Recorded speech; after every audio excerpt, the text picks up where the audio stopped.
I'm George A. Crawford III. I'm 60 years old. I'll be 61 this year. Born in 1961. Pretty fun little marketing gimmick there. 61. Born in 61 this year. Hell yeah. I put a thing on a neighborhood little website about making set for sale of bonds, private debt instruments, $1,000 private debt instruments paying 20% annually, paid off within 5 years. And I'm looking to sell a minimum of 550 of those. What did I say? Yeah, $50,000 bonds, get $50,000 to consolidate some of my personal debt and finance my day trading company, the private hedge fund. I've been trading in the stock market since I was 5 years old, watching CNBC more than any channel for the last 10, 20 years. Louis Rukeyser's Wall Street Week growing up. My dad was a lawyer. He went to Harvard Law School, Wharton Finance. And he had accounts at Smith Barney and Paine Webber and Merrill Lynch where we had family assets, trust accounts, and I read their research reports every month, laying around the house. Fortune, Wall Street, Barron's, all those. I spent more time reading those than I did my textbooks. But anyway, I was a Kansas Scholar at Shawnee Mission South in 1979. So when I graduated, 78, I think the ACT test made me a Kansas Scholar, 96 percentile, 98, 99 in math. That was about 1978, 79 graduation. And I was working. My dad told me to get a job at that time. Get a house, you got a car. He gave me his old car. Old beat up Pontiac Bonneville. I think it was 1963, and it was still, I don't know, that thing got like 10 gallons per mile. Anyway, I got a job at Metcalf South at Woolworths. And I started out cleaning the toilets, janitor, just do whatever they said. I was a naive 16-year-old kid, just doing what Dad said, doing what these people at Woolworths said. And then that kind of blew up, and other people were fucking around, talking gossip of people getting killed, murdered, stealing from the store. The managers steal from the store, and the top managers, and then pet store department manager got shot and killed by the head manager for supposedly stealing from the pet department. But the top two or three store managers were taking stuff for themselves from the store, and they got away with it. And I was no different than everybody else, no matter what. Paid minimum wage, whatever it was, $1 an hour, 75 cents an hour in 1978, 79. And they said that was the biggest Woolworths in the world at the time at Metcalf South. And I guess right before graduation, summertime, they were going to close down the Woolworths. I got sick of all the bullshit, and I didn't care, and I said, I'm going to quit. Money talks. I didn't get enough money to quit. You're no different than everybody else was established at that point in time. And these stockbrokers, Merrill Lynch, over there on Metcalf, 103rd Metcalf, they had their office, Well, you can't go in there. You can't go in there in the daytime. And all this crazy shit started happening. It's like, well, my family has money in there, and I can go in there. Why can't I go in there? I own the place. Other people said, well, you own the place. What does it mean to own the place? Own common stock, own it directly in your own name through a mutual fund, ETF trust. You only own Merrill Lynch if your name's Merrill. You only own Woolworths if your name's Woolworth, whatever. All this shit started. Well, no different than everybody else was again. Then these guys started telling me, well, you have to be over 6 feet tall, and I'm under 6 feet tall. Other people say, well, they're stupid and you're smart, so they just make up shit like that. It's like, oh. I don't know. We probably had a few verbal altercations, whatever, but I never got paid. Now, they also may have had my dad, or somebody who looked like my dad in there, and they murdered him. Because they knew that for the serious money, my dad's degrees, with his Ivy League degrees, was a difference, not how tall you are. A high school graduate who's 6 foot tall is not better than a 5'9" college graduate from Ivy League, and all this shit started flying around of lookalikes, my dad getting murdered, his sister getting murdered, setups. That's been going on since 1979. I don't know. When I was at home, mom and dad kind of like acted like mom and dad back then. When I was out in public like a tease and dad or somebody who looked like him, it started turning into craziness. He was the top lawyer in America, president of the Kansas City Lawyers Association, Morrison Eckert Law Firm, which is now part of the Stinson Law Firm downtown, that giant skyscraper, the tallest building in Kansas City, I guess. They had a policy there. They won't hire their lawyers. Lawyers' children cannot become lawyers at that law firm policy. You know, and as I drive Uber, other lawyers say they hate that law firm, and, you know, they're all competing against each other. Law firms versus law firms, and lawyers within the law firms competing with each other. You know, and it's, you know, they'll murder people and get away with it, make it look, set up lies, frauds. They know how to do it and get away with it. Well, I got my BS in mechanical engineering at Oklahoma State. I went to Oklahoma State with an offer for an engineering scholarship, and I was a pledge in the Beta Theta Pi fraternity, and they had quite a bit of hazing. I had no idea about this beforehand, but I did it and didn't get scholarship. I didn't need scholarship. I mean, my parents had enough money that money was not an issue. It was a little inexpensive Big 8 public school like Oklahoma State. You know, I always had enough money to get by with no problems. I had odd jobs, different things. I graduated in 4 years in mechanical engineering at Oklahoma State in 1983. Most people flunked out the first semester. I didn't get straight A's, and I didn't try to get straight A's with the crap and fraud that I experienced. You know, the crap and fraud was established at Shawnee Emerson South, so I don't believe in straight A's. But we'll go grade point in what, from where, class per class, prove it beyond a shadow of a doubt. Get a DNA test to prove you are who you are, with all the crap and fraud that goes on with identity theft, lookalike, grade point fraud, ACT, GMAT fraud, whatever.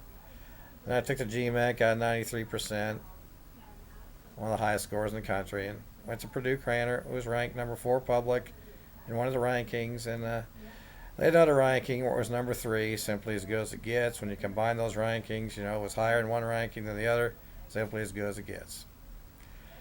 And the first week of class, you know, the finance teacher was teaching the efficient market theory. You can't make money in the stock market. If you could, he'd be a billionaire because he has a PhD from MIT and all this bullshit. Well, I knew that was bullshit because my family had money in the stock market, and you can make money in the stock market. It's efficient market theory bullshit. Kind of turned me to shit. The whole place a joke, but I finished what I started and graduated in 2 years. The last semester, you know, I think this same finance teacher, I think there was 2 or 3, 4 people who looked like that guy, you know, and he was telling the first year, we teach you useful information, stuff you can use at your job, work to make money. Then the last semester, well, you can't do what we teach you, capital budgeting, cost of capital, you can't do that. I finished what I started and graduated. 2 years. 2-year degree in 2 years. Ranked simply as good as it gets in America. Just a bunch of crap and fraud. I mean, some of the classes and theories and ideas probably, you might be in a situation where you can apply those things and they are real and true. And, you know, if you're a consultant, can you get paid money to apply those real, true things? I mean, and if you apply them, are people really going to do them, like engineering? Are they going to really do this stuff? But I mean, it all makes sense in theory sometimes, a textbook, but the people in real life do it, and does the individual get paid to do it? Well, anyway, I was asked by my dad to invest in a video corner. A guy named Knodel, another family whose wives had worked at Family Video, wanted to start their own video store. And I went to my dad's law office asking for legal advice, and then asking if they could get investors.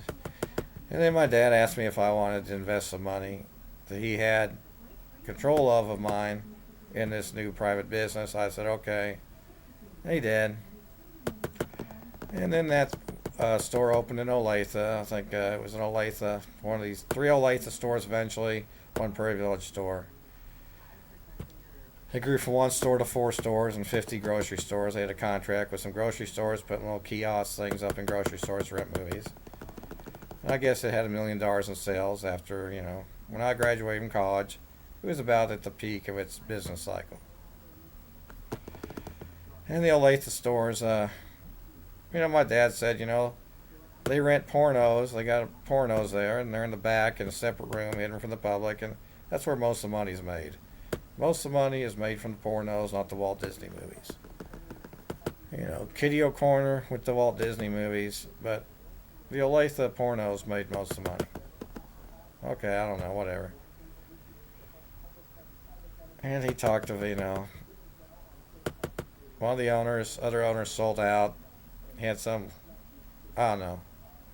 And he wasn't reporting all the money. They were pocketing money, putting money in the pocket, putting cash in the pockets, not reporting it to the company, and what are you going to do about it? And, he couldn't do anything about it, whatever. I worked in a Prairie Village store after college graduation, but I wasn't treated like an owner by mom and dad. They weren't treating me like an owner. They were treating me like an idiot, and it finally just broke me. I couldn't believe it. My entire lifetime being brought up to own your own business, that's how you get rich. And then they don't treat me, they ask me to become an owner, don't treat me like an owner. Then he starts saying this Canodal guy wants to sell it, he's buying a new house. He's building a new house and he needs you to buy it, us to buy it, and you run the company. I said, well, Canodal's numbers don't make sense because sales are not going to double every year. They doubled for the previous year or two, but they're not going to double in the future like he's projecting. There's new competition. There's nice big stores, Sound Warehouse. They grew sales double every year for a few years because there was no competition. And these little shitty stores are now getting competition for big stores where Sound Warehouse rents 50 copies of brand new movies at half the price we ask and only have one copy of new movies. It ain't gonna work. It ain't gonna grow. It ain't gonna double in sales. And you're treating me like an idiot, disrespecting me, and I'm not going to mess with this. Sell it, get out of it. I don't care. Give me my money. Well, I guess they eventually sold it to a guy accountant at Arthur Anderson. Big time accountant at Arthur Anderson. He knows everything because he works at Arthur Anderson. Well, he bought it, went bankrupt within a year. He maybe paid 10%, 20% down. And I think the price he bought it for was maybe 1/10 of what the original asking price was that Dad was ready to jump on because you got to jump on the fire when it's hot, got momentum.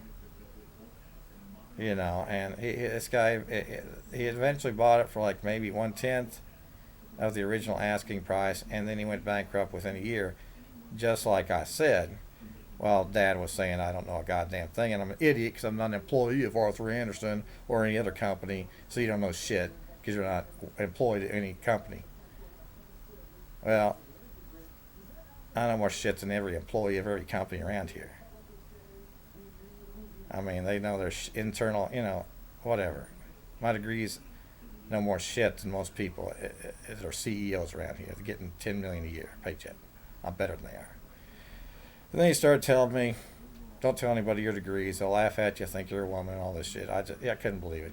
He said he wasn't really my dad. He wasn't my natural dad. Claimed to be a murderer, identity thief, and nobody around here cares or does anything. So what? I believe it. I believe that's true. And he with his lawyer friends or whoever they were, he said they were in his law firm, Byron Beck, whatever. Was it him or somebody who looked like? I don't know. They through the courthouse system had me put in jail, put in Osawatomie Hospital, Rainbow, whatever, and those Nazis fucked me up too. That's one of the reasons I got a double chin, because they fucked me up with their Nazi drugs. But all that's taken its toll on me, bankrupted me. I had a real estate license starting at Caldwell Banker where they said you got a job for the rest of your life, you'll never get laid off. Well, you're an independent contractor. Okay, you're an independent contractor. Like Uber, I drive Uber, I'm an independent contractor. Well, they gossiped in there, and some of them were lying about their degrees. You're no different than everybody else. Some of them were lying about their degrees and saying shit. And it's like, I just tried to work and make money, sales. So my first year, a guy came in there Dave Johnson, big tall guy, gray hair, told me to leave the office. He didn't want me to get a broker's license to work at Coldwell Banker or anywhere else. I don't know what his degrees were, but this Todd Crum said he was a truck driver, didn't graduate from college, but he was from Missouri and had his broker's license and got it in Missouri where you can get your license without working as a salesperson for 2 years, like Kansas. You got to work for 2 years sales before you can become a broker. And he, the rules say you just have to have a high school diploma to get a license. So technically, in Missouri, and he could transfer over to Kansas, and he was, and I was no different than everybody else. And then high school diploma just says get out of here. Well, that kind of left me a sour note. I kept my real estate license for 20 some years till I moved to Olathe, where I live now, down Sunnybrook. And when I moved here, I had a license, and I was going to work for Coldwell Banker franchise developer Argus. And I moved here, and they were making a lot of sales, and they were, and I bought one of these places, and the whole thing went bankrupt within a year or two. I went bankrupt within a couple of years. Lost my real estate license because of issues with stockbroker IF offices. Merrill Lynch, Smith, Barney, Payne Weber arrested me for trespassing. Same amount of degrees, don't matter. Disrespecting me, gossip of murdering my dad. From my dad, the guy who lived his life. And it's just insanity. And the courthouse backing it up. And they used that against me to take away my real estate license, deny me my broker's license. I easily passed the test. And I passed a 65 investment advisor test to get a hedge fund license, start a hedge fund. They wouldn't give me that either. Those idiots in Topeka in the securities office, license office said your degrees don't matter. You're arrested for trespassing at Merrill Lynch. You cannot get a license. Owning stock of the company does not mean you own the place. It's not right. Your genius IQ, intelligence is not right. You're not going to get a license. I mean, I just sat there and just kind of like, whatever. They owe me $1 trillion for that. Real estate commission, I used some bullshit also to take away my license, and they owe me $1 trillion too. They're punks. They don't say my degrees don't matter. They just lie. Some of them lie about their degrees, and whatever. So now I've been bankrupt for the last 10 years. I live here in Sunnybrook, Olathe, down the street south of College Boulevard, Olathe Northwest High School. And I do trading. I got these websites, Private Hedge Fund, Big Beautiful Man, Kansas City Art Traders, Kansas City Sales Job. And I drive Uber for 3.5 years. Get instant cash. Right now, I think it'd be good for the neighborhood called America. The neighborhood called Olathe, Sunnybrook, Johnson County, state of Kansas, Big 8, Big 12, Oklahoma State, Big 10 Purdue, America, the Midwest, the entire country, the entire planet Earth. This neighborhood called the planet Earth. Everybody buy that $1,000 bond. And you'll get paid back 20%, which is more than most bonds pay.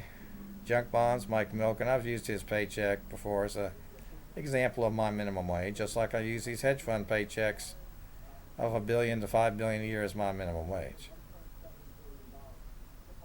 One time I was in jail, this nurse, Fran Stow, said nobody's supposed to make more than $30,000 a year. I was in handcuffs and chains.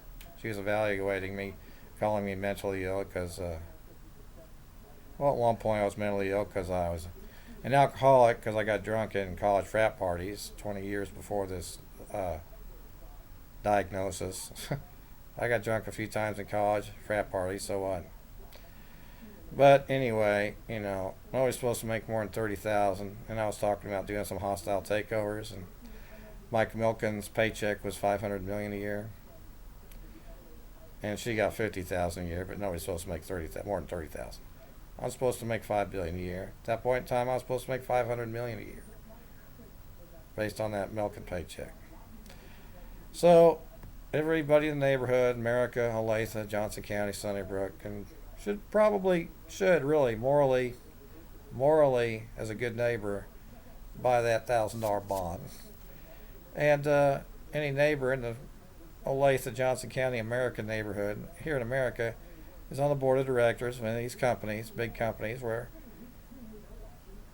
they play by the rules, the market rate. They say, yeah, that $5 billion hedge fund paycheck is the benchmark, and you should get paid that much. We'll sign you to a contract where you get paid that much. They know that's morally right. It's analytically, numerically correct, legally correct. And all the bullshit against me is legally, morally not correct. They will acknowledge that. You're right, like you're always right. You're Crawford. Your dad may have been murdered. He probably was by a look-alike, and we'll investigate all that, all we can. And that's here in the neighborhood. It's a beautiful day in the neighborhood. Well, there's blue skies out there, sunny, but it's not a beautiful day in the neighborhood in many other ways. In the neighborhood called Earth, Russia's invading Ukraine. People are getting killed. In the neighborhood here in the United States, there's hedge fund paychecks over $1 billion a year, and I've been disrespected on that severely. Here in the neighborhood of Johnson County, I'm getting disrespected in so many ways for my ownership of these public companies, my licenses in Topeka.